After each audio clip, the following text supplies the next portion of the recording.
Hello दोस्तों, मैं हूं सोनू और आपका श्योर सक्सेस पथ यूट्यूब चैनल में स्वागत है। तो आज हम लोग पढ़ेंगे ह्यूमन राइट। जेपीएससी का एग्ज़ाम तो है 17 मार्च को। तो 17 मार्च तो बहुत कम दिन है दोस्तों। तो इस हिसाब से अभी से 30-35 दिन बचा हुआ है। तो हम लोग का जो सिलेबस दिया हुआ है जेपीएससी पीटी के लिए, उसमें पेपर 1 और पेपर 2 है। तो पेपर 1 और पेपर 2 में देखिएगा, तो पेपर 1 में 100 क्वेश्चन है जो जीएस से पूछे जाएंगे, ठीक है। अब पेपर 2 में 100 क्वेश्चन है जो झारखंड से पूछे जाएंगे, झारखंड रिलेटेड है। 100 क्वेश्चन जो ये जो जीएस का सेक्शन है, उसमें से आप अंतिम सिलेबस के अंतिम में आप देखिएगा, तो उसमें लिखा हुआ 15 क्वेश्चन मिसलेनियस यानी विविध से। और उसमें टॉपिक भी दे दिया है कि हम मानवाधिकार से पूछेंगे, जैव विविधता से पूछेंगे, पर्यावरण से पूछेंगे, नगरीकरण है, खेल कूद है, आपदा प्रबंधन है, गरीबी बेरोजगारी है, और यूएन जैसे संस्था है, और डब्ल्यूएचओ, इस टाइप के जो बड़ी संस्था है उनसे हम क्वेश्चन पूछेंगे। तो ये इतने टॉपिक से 15 से 16 क्वेश्चन हम लोग मान के चलते हैं कि 15 क्वेश्चन जो सिलेबस में लिखा हुआ है उतने ही क्वेश्चन अगर पूछेंगे तो 15 क्वेश्चन बहुत होता है। ये मतलब छोटा छोटा टॉपिक है, अगर आप इसको अच्छे से कर लेते हैं तो 15 में से नहीं तो कम से कम 13 क्वेश्चन आपका श्योर शॉट बन जाएगा। तो ठीक है, तो आज हम लोग इसी के तहत आज हम लोग देखेंगे कि ह्यूमन राइट मानवाधिकार से क्या क्या पूछे जा सकते हैं। और जो हम पीडीएफ बनाए हैं उसमें से आशा करते हैं कि इससे बाहर क्वेश्चन नहीं जाए, क्योंकि हम बहुत डीप से इसमें पीडीएफ में शामिल किए हैं, बहुत सारे जो इंपॉर्टेंट धाराएँ हैं उसको भी शामिल किए हैं। तो आप वीडियो को अंत तक ज़रूर देखें, और हम ऐसा विश्वास करते हैं कि आपको ये वीडियो अच्छा लगेगा, और अच्छा लगेगा तो आप चैनल को ज़रूर से सब्सक्राइब कर दें और अधिक से अधिक दोस्तों तक शेयर करें। और ये जो पीडीएफ है वो हम डिस्क्रिप्शन में श्योर सक्सेस पथ यूट्यूब चैनल का श्योर सक्सेस पथ जो टेलीग्राम चैनल है उसका हम लिंक दे देंगे। वहाँ पे आप जाके आप इसका पीडीएफ ले सकते हैं, ठीक है। उसमें हम जितना भी इम्पोर्टेंट पीडीएफ होता है वो उसमें डाल देते हैं। तो चलिए हम लोग ह्यूमन राइट पढ़ते हैं। ह्यूमन राइट देखिए, जब यूएन का गठन हुआ, जब द्वितीय विश्व युद्ध समाप्त होता है, तो यूएन के गठन के बाद ही इसका मांग उठने लगा कि ह्यूमन राइट यानी कि मानव का कुछ अधिकार होना चाहिए। मानव का अधिकार क्या होना चाहिए, जैसे कि आप देखेंगे तो जो द्वितीय विश्व युद्ध हुआ था, तो उसमें ना मानव का अधिकार, जैसे प्रथम विश्व युद्ध में जितने भी विश्व युद्ध होते हैं उसमें मानव का अधिकार तो वाकई छीना जाता है। उसमें मानव का कोई अधिकार बच ही नहीं जाता है, मानव का पूरा हनन किया जाता है। तो इसको देखते हुए यूएन में एक बात उठा कि नहीं, इस ह्यूमन का भी, एक मानव का भी, हम लोग मानव प्रति हैं तो मानव का एक अधिकार होना चाहिए। तो उसके लिए क्या हुआ कि 10 दिसंबर 1948 को यूएन में एक सार्वभौमिक घोषणा पत्र प्रस्तुत किया गया। ये ह्यूमन राइट को लेकर के एक सार्वभौमिक घोषणा पत्र प्रस्तुत किया, और जिसमें क्या थे, 48 अनुच्छेद थे, मतलब 48 आर्टिकल इसमें दिए हुए थे कि क्या क्या अधिकार होना चाहिए, कैसे उसको अधिकार छीना जाता है तो कैसे उसका अधिकार मिलेगा, ये सब सारे उसमें लिखा हुआ था। तो इसीलिए हम लोग देखते हैं कि 10 दिसंबर को, प्रत्येक वर्ष 10 दिसंबर को क्या मनाते हैं, मानवाधिकार दिवस मनाते हैं हम लोग। उसके बाद क्या होता है कि ये ठंडे बस्ते में पड़ जाता है, उस पर बहुत सारे देश काम तो करते हैं, लेकिन जब 1991 में पेरिस में एक और संगठन, मतलब सम्मेलन होता है, उसमें पुनः मानवाधिकार की घोषणा किया गया, और नियम बनाने के लिए सभी देशों को बोला गया कि नियम कम से कम सभी अपने अपने देश में मानवाधिकार पे काम करें और एक नियम बनाए, ठीक है। तो उसी के आधार पे भारत में भी मानवाधिकार अधिनियम 1993 को, भारत में मानवाधिकार अधिनियम प्रस्तुत किया गया 12 अक्टूबर 1993 को। इसमें क्या होता है कि आप देखिएगा तो जो मानवाधिकार है उसमें बताया गया कि अगर किसी मानव का, किसी व्यक्ति का अधिकार छीना जाता है तो कैसे मिलेगा, राष्ट्रीय मानवाधिकार का गठन कैसे होगा, इसका कार्य क्या होंगे, राज्य मानवाधिकार का गठन कैसे होंगे, इसका कार्य क्या होंगे। इसमें कुल देखिएगा, कुल 8 अध्याय था और टोटल 43 धाराएं थी, ठीक है। धारा थी इसमें 43, टोटल कितना धारा थे, 43 धारा थे, और कितना अध्याय, 8 अध्याय में बांटा हुआ था। आप अगर देखिएगा तो इसमें मुख्य मुख्य हम धारा शामिल किए हैं, और जो मुख्य अध्याय है उसी को शामिल किया। देखिए पूरा धारा तो पढ़ना मतलब नामुमकिन, मतलब मुमकिन है ऐसा नहीं, लेकिन इम्पॉर्टेंट नहीं है, ठीक है। जो हम लोग इतने कम समय में जो मतलब बेसिक हम लोग को जो पढ़ना चाहिए, जितना जानना चाहिए, उसके लिए जो धारा इम्पोर्टेंट है वही हम शामिल किए हैं। जैसे देखिए धारा 3, जो धारा 3 है उसमें राष्ट्रीय मानवाधिकार के बारे में चर्चा किया गया है पूरा का पूरा। धारा 21 राज्य मानवाधिकार के बारे में, और धारा 30 से 31 में मानवाधिकार को जो सिविल कोड जैसे हम लोग बोलते हैं, मानवाधिकार क्या मिलते हैं, कैसे मिलते हैं, मानव अधिकार के लिए हम लड़ने के लिए कौन सा न्यायालय है, उसके बारे में पूरा चर्चा किया गया है। ठीक है, मानवाधिकार आयोग का गठन कौन करता है? केंद्र सरकार करता है, और इसका हेडक्वार्टर कहाँ है? नई दिल्ली में है। देखिए 8 अध्याय, कुल 43 धाराएं थी, और आप इसमें इंपॉर्टेंट देखिए राष्ट्रीय मानवाधिकार आयोग। राष्ट्रीय मानवाधिकार आयोग में देखिए अध्याय 2, अध्याय 3 और अध्याय 4, ये हम लोग 3 जो अध्याय है वो हम बेसिक देखेंगे। 3 अध्याय मोस्ट इंपॉर्टेंट है, उसको शामिल किए हैं। कुल इसमें 8 अध्याय, ये चीज़ हम लोग को याद रखना है कि कुल 8 अध्याय है, और कुल धारा कितना है? 43 है। हम लोग को अध्याय 2, अब अध्याय 2 में आए, 8 अध्याय में से हम लोग अध्याय 2 में आए। अध्याय 2 में क्या है? धारा 3 से लेकर धारा 11 तक बात किया गया है, जिसमें से नेशनल ह्यूमन राइट कमीशन का गठन के बारे में चर्चा किया गया है। अध्याय 3 में क्या है? धारा 12 से लेकर धारा 16 तक जो NHRC होता है, मतलब कि जो नेशनल ह्यूमन राइट कमीशन है, उसका कार्य क्या है उसके बारे में बताया गया है। और धारा 4 अध्याय 4 है, उसमें धारा 16 से 20 तक का जिक्र किया हुआ है, जिसमें से NHRC और जैसे कोई इंपॉर्टेंट कार्य है उसके बारे में चर्चा किया गया है। ये आप लोग को अगर धारा याद नहीं रखना है तो मेन चीज़ ये याद रखना है कि कुल कितना अध्याय है? 8 अध्याय हैं और 43 धारा है। ठीक है, राष्ट्रीय मानवाधिकार आयोग के बारे में धारा अध्याय 2 में इसके गठन के बारे में चर्चा किया गया है, और अध्याय 3 में इसके कार्य के बारे में चर्चा की। ये दोनों इंपॉर्टेंट है, इसको याद रखना है सिर्फ। इसमें हम बता, धारा 3 में जो है NHRC जो नेशनल ह्यूमन राइट कमीशन है उसके गठन और संरचना की बात की गई है। धारा 4 में नियुक्ति के बारे में बताया गया है, और धारा 5 में त्यागपत्र और त्यागपत्र किसको देगा, कैसे उसको हटाया जाएगा, इसके बारे में चर्चा किया गया है। धारा 6 में पदावधि, मतलब कितने साल के लिए गठन होगा, जो मेंबर बनेंगे वो कितने साल के लिए होंगे। और धारा 7 में इसका बताया गया है कि सदस्य के द्वारा अध्यक्ष के रूप में काम करना, जो सदस्य होगा अध्यक्ष के रूप में काम करना है, और इसका गठन, इसका जो क्या बोलते हैं, नियुक्ति कौन करेंगे? राष्ट्रपति करेंगे।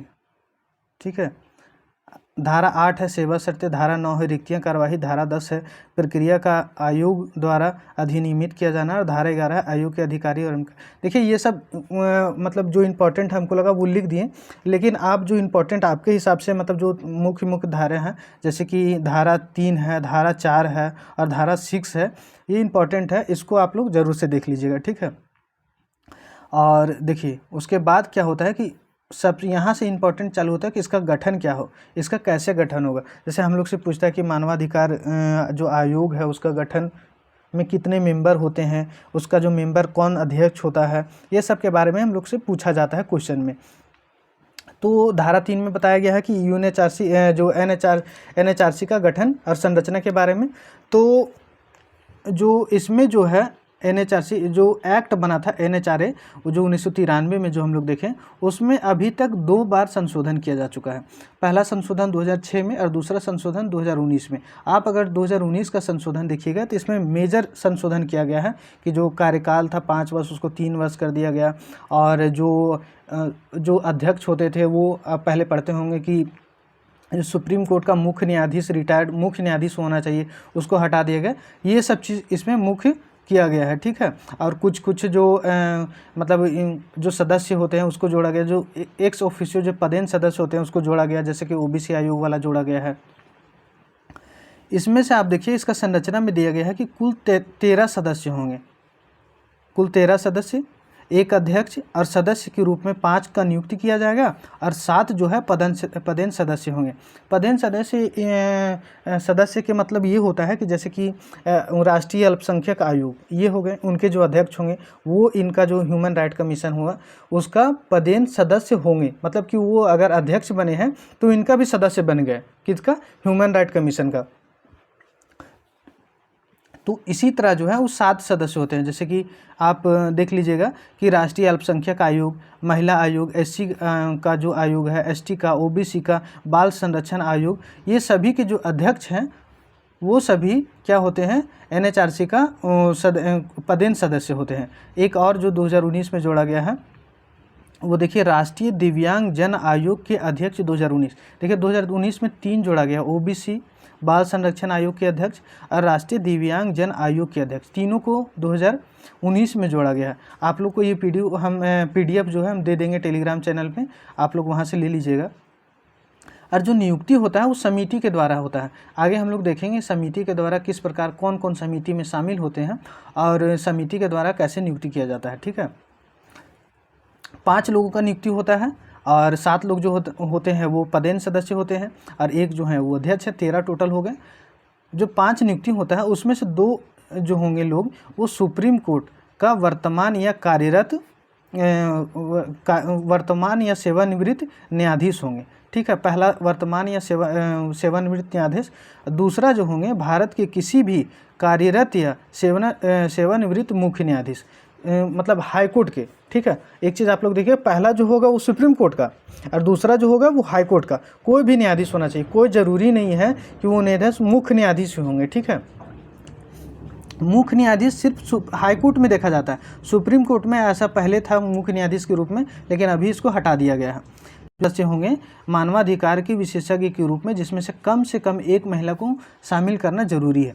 और इसको अध्यक्ष के बारे में हम लोग नहीं देखें, अध्यक्ष के बारे में देख लेते हैं कि सर्वोच्च न्यायालय के कोई भी रिटायर्ड पूर्व न्यायाधीश हो सकते हैं। 2019 में से जोड़ा गया, पहले मुख्य न्यायाधीश होता था, लेकिन अभी कोई भी जो है न्यायाधीश इसके अध्यक्ष बन सकते हैं। वो सुप्रीम कोर्ट के कोई भी पूर्व न्यायाधीश है वो इनके अध्यक्ष बन सकते हैं NHRC के। अब देखिए धारा 3 का क्लॉज 4 में लिखा हुआ है कि आयोग का महासचिव होगा, जो सचिव रैंक का होगा। ये इंपॉर्टेंट नहीं है, इसका हेडक्वार्टर दिल्ली में है, पहले ही हम लोग देख चुके हैं। देखिए इसके सदस्यों की नियुक्ति, अब देखिए जो नियुक्ति 5 नियुक्ति हो रहा था और 7 जो है सदस्य पदेन सदस्य थे और 5 का नियुक्ति हो रहा था। तो 5 नियुक्ति करने के लिए जो समिति बनता है उस समिति में कौन कौन होते हैं सो देखिए। समिति में होते हैं, देखिए इनका अध्यक्ष और सदस्य का नियुक्ति कौन करता है, राष्ट्रपति करता है समिति की सिफारिश पे। और समिति में कौन होंगे, PM होंगे। PM क्या होंगे, इस समिति का अध्यक्ष होंगे। और उसके बाद सदस्य में लोकसभा के अध्यक्ष, लोकसभा के विपक्ष के नेता, राज्यसभा के उप सभापति और राज्यसभा के विपक्ष के नेता और राज्य के गृह मंत्री। भारत के गृह मंत्री जो है, भारत के जो गृह मंत्री हैं वो इसमें शामिल होते हैं। और ये समिति बनता है। इस समिति के आधार पे जो भी 5 लोगों का सिफारिश करेंगे वो उनको क्या है, राष्ट्रपति नियुक्त कर देंगे NHRC के सदस्य के रूप में। ठीक है, ये चीज़ हम लोग देख लिए। अब हम लोग देखते हैं कि इसको हटाया कैसे जाता है। त्यागपत्र द्वारा त्यागपत्र या हटाया जाना, त्यागपत्र किसको देंगे, राष्ट्रपति इनका नियुक्ति कर रहे हैं तो राष्ट्रपति को ही त्यागपत्र देंगे। ठीक है, राष्ट्रपति द्वारा कदाचार एवं अक्षमता के आधार पर भी हटाया जा सकता है, लेकिन और जो इनका जो मामला है वो सिर्फ सुप्रीम कोर्ट में ही सुना जाएगा। ठीक है, दिवालिया या लाभ के पद धारण करने, न्यायालय में दंड दिए, ये सब तो सभी में होते हैं। ये सब के आधार पर भी इनको हटाया जा सकता है। अब देखते हैं मेन चीज़ कि जो पूछा जाता है सदस्यों की पदावधि। सदस्य जो होंगे उनका अवधि कितना हो, कितना कितना दिन के लिए वो अपॉइंट होते हैं। ठीक है, अध्यक्ष का जो होता है वो 3 वर्ष या 70 वर्ष। 3 वर्ष या 70 वर्ष कहने का मतलब है जिस दिन वो नियुक्त हुए उस दिन से लेकर के वो 3 वर्ष तक रहेंगे या फिर वो 70 वर्ष। अगर 70 वर्ष उनका जल्दी पूरा हो जाता है तो 3 वर्ष से पहले वो रिटायर हो जाएंगे। और जो सदस्य होते हैं उनका भी 3 वर्ष या 70 वर्ष के लिए उनको नियुक्त किया जाता है। अध्यक्ष या सदस्य भारत सरकार या राज्य सरकार के किसी भी दूसरे पद धारण नहीं कर सकते हैं रिटायरमेंट के बाद। देखिए जब इनका रिटायरमेंट होगा, यानी सदस्य बन गए या फिर अध्यक्ष बन गए NHRC का, तो वो जो है वो भारत सरकार या राज्य सरकार के किसी भी दूसरे पद का वो क्या करते हैं, पद वो धारण नहीं कर सकते हैं। ये चीज़ आप लोग ध्यान में रखिएगा। उसके बाद हम लोग देखते हैं आयोग का कार्य। आयोग का कार्य जो है वो धारा 12 में लिखा हुआ है।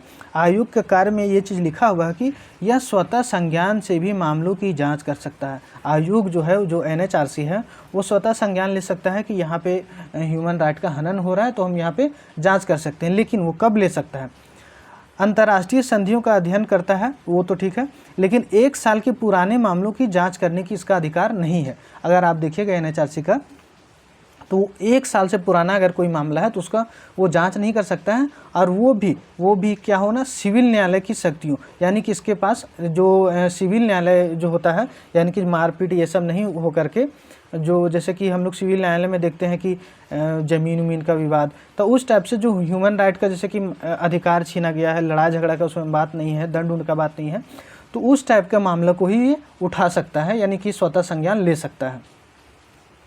वार्षिक रिपोर्ट ये किसको देगा? अगर केंद्र सरकार के आधार पे दे रहा है तो केंद्र सरकार को देगा, या फिर राज्य सरकार के लिए कर रहा है तो राज्य सरकार को देगा। ठीक है, धारा 19 उतना इम्पोर्टेंट नहीं है।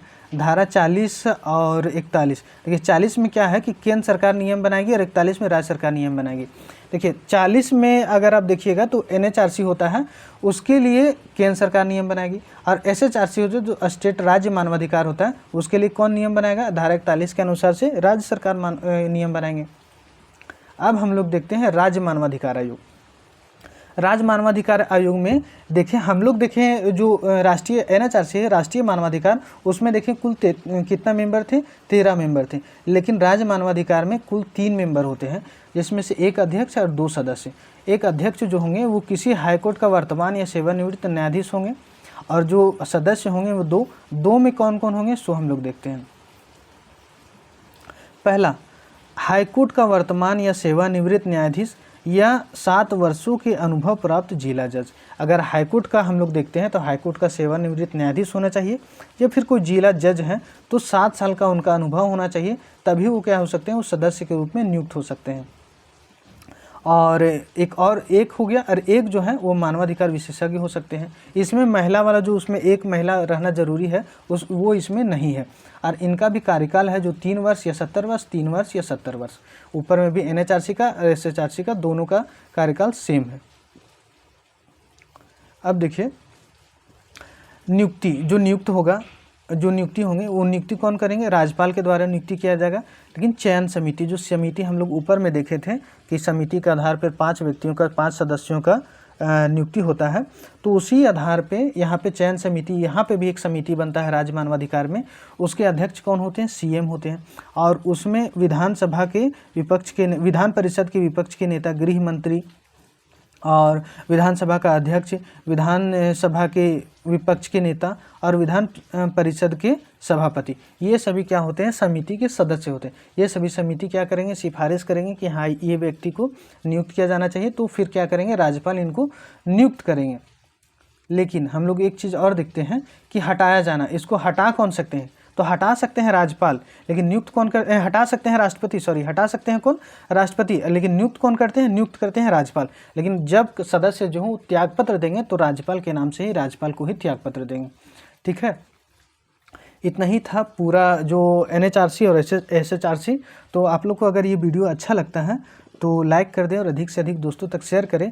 एक जो होता है इसमें इम्पोर्टेंट जो क्वेश्चन है एक वीडियो में हम लाएंगे, और इसके जो भी इम्पोर्टेंट क्वेश्चन बनते हैं वो सारे हम लोग देखेंगे। तो ठीक है, आज के लिए आप लोग को बहुत बहुत धन्यवाद।